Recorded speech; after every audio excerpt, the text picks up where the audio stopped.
In the early 1970s, the city of Kansas City, Missouri broke away from the typical plan to have pro baseball and football teams share a single stadium for its games, and built separate, adjacent stadiums for Major League Baseball's Kansas City Royals and the National Football League's Kansas City Chiefs. But before this, they shared a single stadium just blocks from Kansas City's historic 18th and Vine neighborhood. For this episode, I'll take a look back at their former home, Municipal Stadium. Before we get started, make sure to hit the like button if you enjoy stadium history like this, and click subscribe if you'd like to be notified of future uploads to this channel. Muelebach Field opened in 1923 in Kansas City's Near East Side neighborhood, near the intersection of 22nd Street and Brooklyn Avenue, surrounded by rail yards and industrial development. It was named after local businessman George Muelebach, who owned the Kansas City Blues American Association minor league team that was to start play there. It was a nearly 17,000-seat, steel and concrete single-deck ballpark with the mostly covered grandstand that ran from the right field foul pole and around to nearly the left field pole. Also in 1923, one of the most important tenants in the stadium's history arrived, the Kansas City Monarchs, one of the charter members of both the Negro National League and later the Negro American League. The Monarchs quickly became one of the most successful franchises in Negro League baseball, winning 4 league championships in the 1920s, as well as championships in 1939, 1942, and 1946. Muelebach Field became the stage for legendary players like Satchel Paige, Bullet Rogan, Hilton Smith, Willard Brown, and Buck O'Neil. And it was here as a member of the Monarchs that Jackie Robinson played his only Negro League season in 1945, 2 years before becoming the first African American to play in Major League Baseball in the modern era. In 1937, New York Yankees owner Jacob Ruppert bought the Blues as a minor league affiliate and renamed the ballpark Ruppert Stadium. But after he died in 1939, the ballpark was eventually renamed Blues Stadium in 1943. As this was happening, the Monarchs continued as one of the premier teams of the Negro Leagues. But as Major League Baseball integrated in the late 1940s, the Negro Leagues declined, and the Monarchs played their final games at the stadium in 1955, before being sold and relocated to Grand Rapids, Michigan, while still retaining the Kansas City Monarchs name as a full-time traveling team. This closed one of the most important chapters in Kansas City sports history, with the Monarchs as the longest-running franchise in the history of the Negro Leagues and producing more major leaguers than any other Negro League franchise. In late 1954, New Philadelphia Athletics owner Arnold Johnson announced plans to relocate the team to Kansas City. He bought both Blues Stadium and Yankee Stadium from Yankees owners the previous year and proceeded to sell Blues Stadium to the city of Kansas City, who promptly renamed the ballpark Municipal Stadium and leased it back to the Athletics as their new home ballpark. Before the Athletics arrived, an expansion of the ballpark was required. After discovering the original structure wasn't able to support an upper deck as previously thought, the city decided to completely demolish and rebuild the stadium. With multiple construction shifts working an aggressive schedule, the new stadium was completed in just 90 days, just in time for the start of the 1955 season.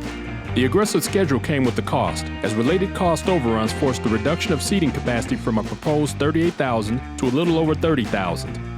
The Athletics' first home game at Municipal Stadium was played on April 12, 1955, before a packed crowd, with former President Harry S. Truman throwing out the ceremonial first pitch. They treated the Kansas City fans to an 8-2 victory over the Detroit Tigers.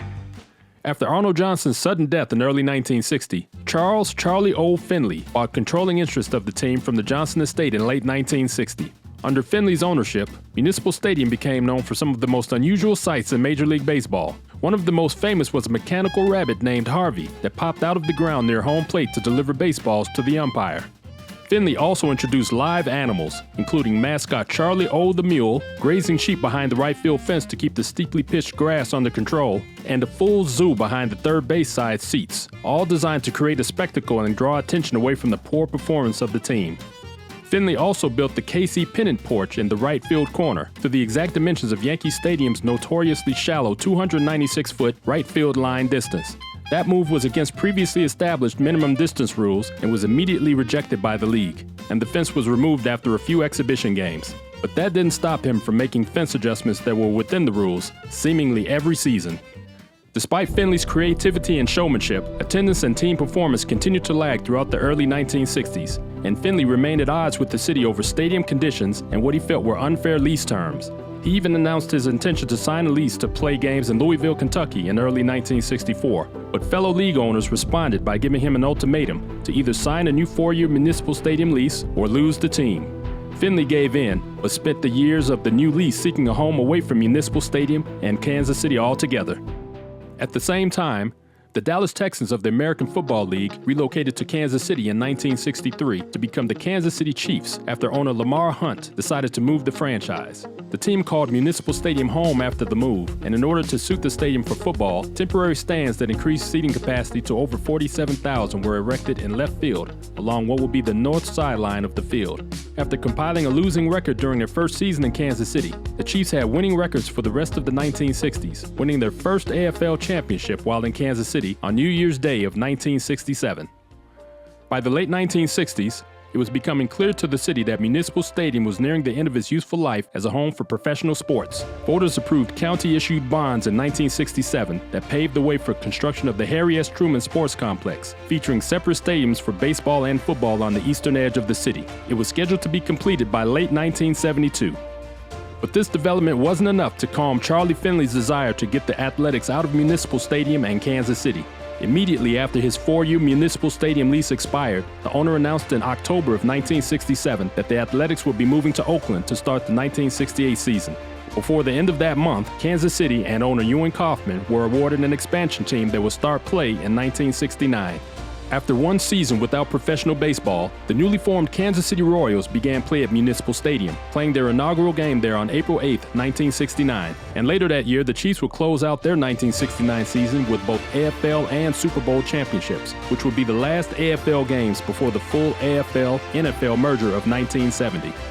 As the Truman Sports Complex construction continued toward completion, the curtain of the Municipal Stadium stage would come to a close. The Chiefs played their final game at Municipal Stadium on Christmas Day of 1971 in a double overtime 27-24 playoff loss against the Miami Dolphins, a game that remains the longest in NFL history.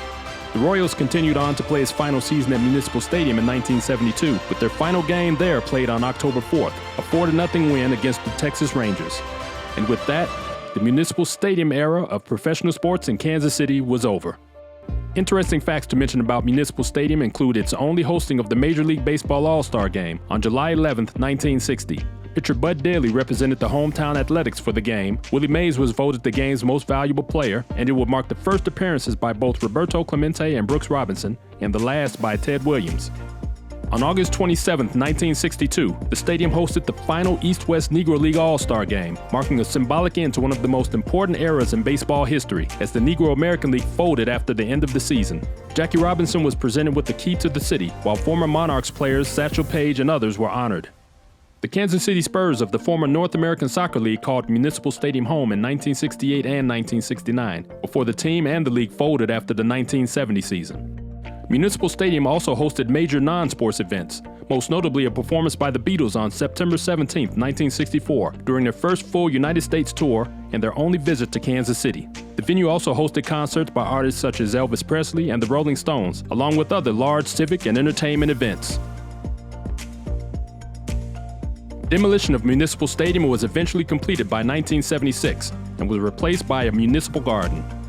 By the early 2000s, development as a single-family residential subdivision started.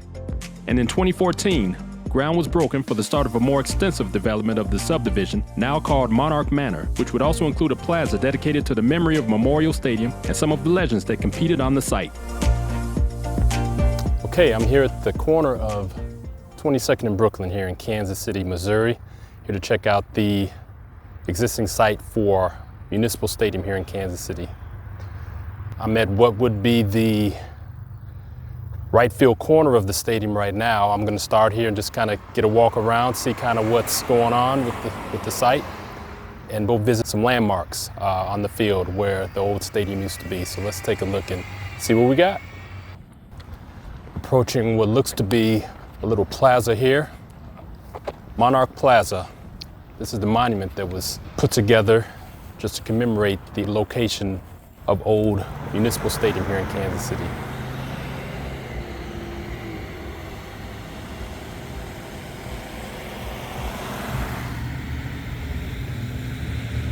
There's several monuments here of players that played in the stadium, going back to the Athletics history, to the Monarchs,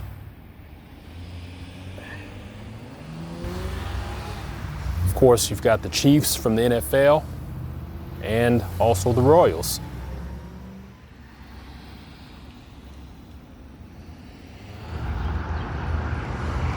You can kind of see it, but it looks like they've named the housing complex that they built over here Monarch Manor.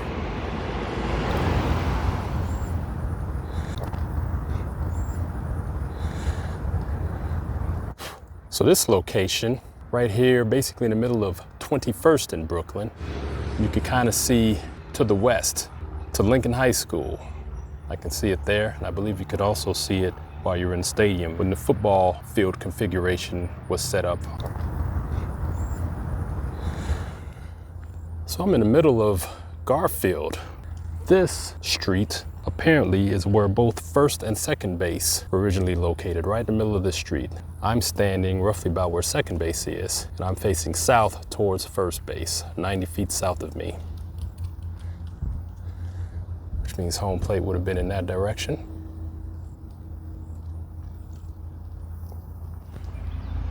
As I venture north into this alley, roughly around the back of the garage of this house right here, right in the middle of the house, is where home plate was located. Looking east toward Garfield there, 90 feet east would have been first base. As I said, in the middle of the street, home plate would have been inside of this house, roughly where the garage and the house meet. Of course, 90 feet north, third base, roughly at the south edge of that house right there. This is Lincoln High School, now Lincoln College Prep. The football field here was directly across the street from the old stadium. Looking northeast, this would have been right at the home plate entrance, right here of the stadium. Okay, so I think this is gonna end this visit, but I'm glad I had a chance to make it here.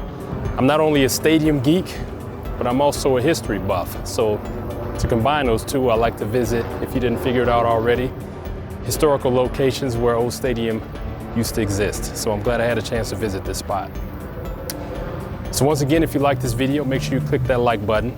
Also subscribe if you aren't already, so you can be notified whenever I post more stadium and historical content. So once again, I am the Stadium Geek, and I will catch you at the next location.